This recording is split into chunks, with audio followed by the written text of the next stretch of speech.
સ્વાગત છે મિત્રો આપ સૌનું ભક્તિ સંધ્યા ચેનલમાં।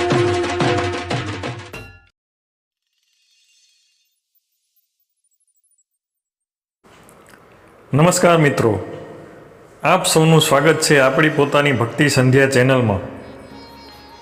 મિત્રો, હિન્દુ ધર્મમાં કેટલાક એવા વિશેષ સમયગાળા આવે છે જે સામાન્ય દિવસો કરતાં અનેક ગણું વધારે પુણ્ય આપનારા માનવામાં આવે છે।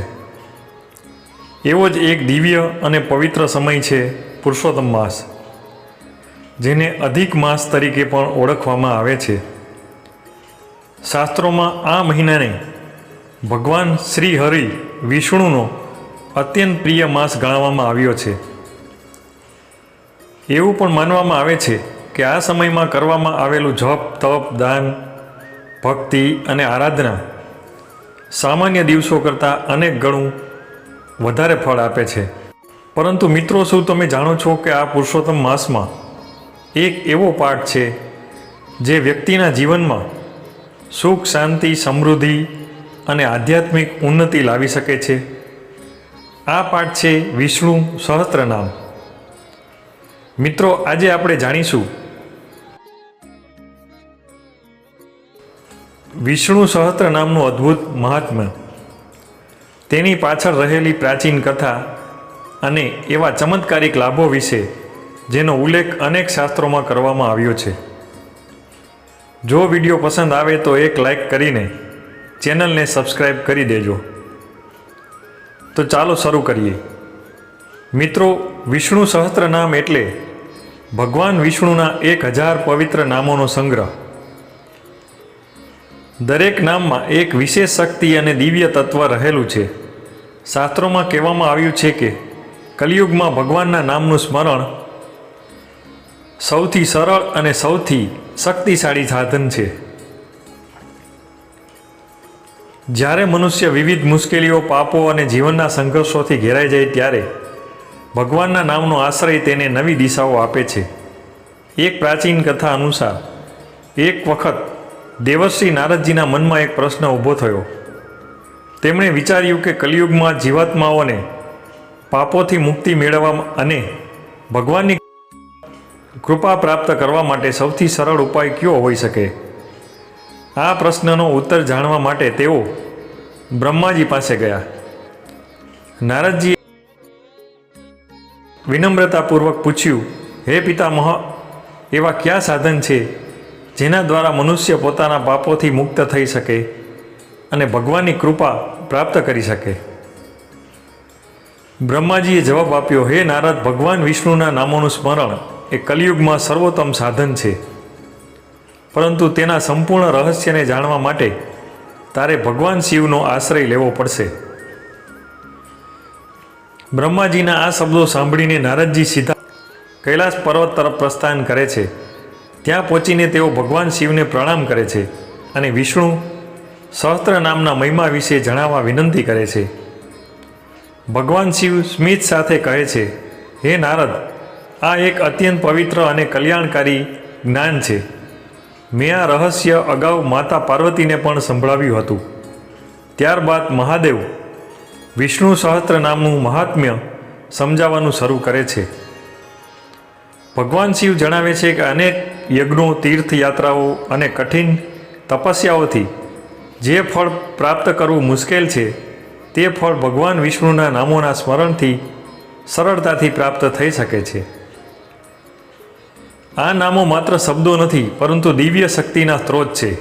મિત્રો, શાસ્ત્રોમાં કહેવામાં આવ્યું છે, જ્યારે કોઈ વ્યક્તિ શ્રદ્ધા અને ભક્તિ સાથે વિષ્ણુ સહસ્ત્ર નામનો પાઠ કરે છે ત્યારે તેના જીવનમાંથી અનેક પ્રકારના દુઃખો દૂર થવા લાગે છે। સૌ પ્રથમ વાત કરીએ પાપોના નાશની। મનુષ્યથી જાણતા કે અજાણતા અનેક ભૂલો થતી રહે છે। આ ભૂલો મન અને કર્મ પર અસર કરે છે, પરંતુ ભગવાનના નામના પવિત્ર નામોનું નિયમિત સ્મરણ અને મનને શુદ્ધ બનાવે છે અને વ્યક્તિને સારા કાર્યો તરફ પ્રેરિત કરે છે। બીજો મહત્વનો લાભ છે માનસિક શાંતિ। આજના સમયમાં તણાવ, ચિંતા અને અસુરક્ષાની ભાવના લગભગ દરેક વ્યક્તિના જીવનનો ભાગ બની ગઈ છે। વિષ્ણુ સહસ્ત્ર નામનો પાઠ મનને સ્થિર બનાવે છે અને અંદરથી એક અજોડ શાંતિનો અનુભવ કરાવે છે.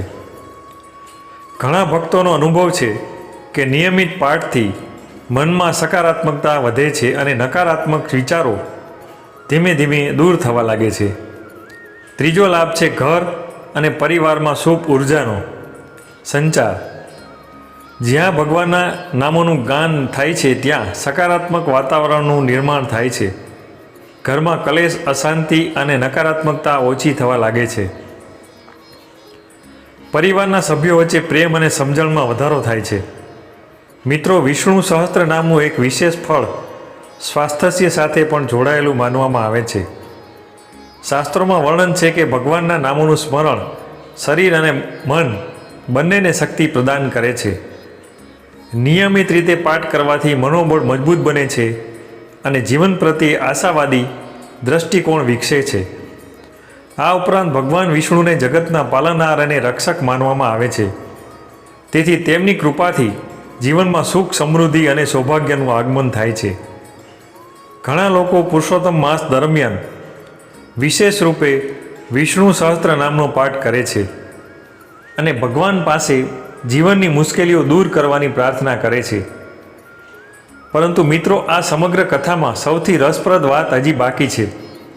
કૈલાસ પર્વત પર એક વખત માતા પાર્વતીએ ભગવાન શિવને પૂછ્યું, હે મહાદેવ, જો કોઈ વ્યક્તિ આખું વિષ્ણુ સહસ્ત્ર નામ ન કરી શકે તો તેના માટે કોઈ સરળ ઉપાય છે? ત્યારે ભગવાન શિવે એક અદ્ભુત રહસ્ય પ્રગટ કર્યું.